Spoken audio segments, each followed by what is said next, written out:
רמדאן כרים, כול העם ואנתום בחיר.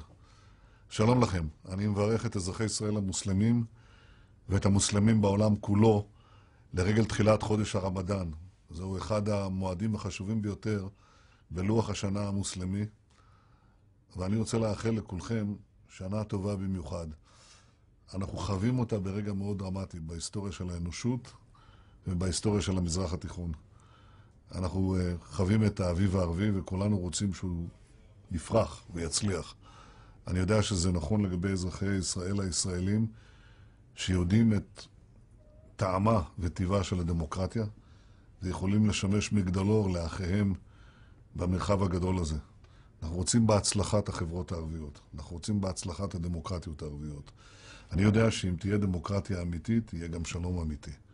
אבל אנחנו לא מחכים לזה.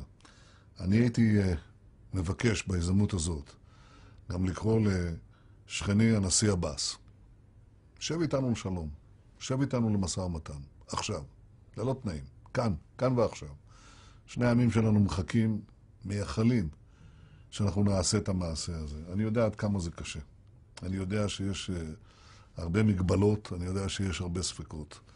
אנחנו נוכל להתגבר על זה רק אם ישב איש עם רעהו, ועם שליחנו, וננסה להתגבר על המכשול ולתת עתיד של שלום, לא רק לשני עמנו, אלא גם בראייה כוללת לאזור כולו.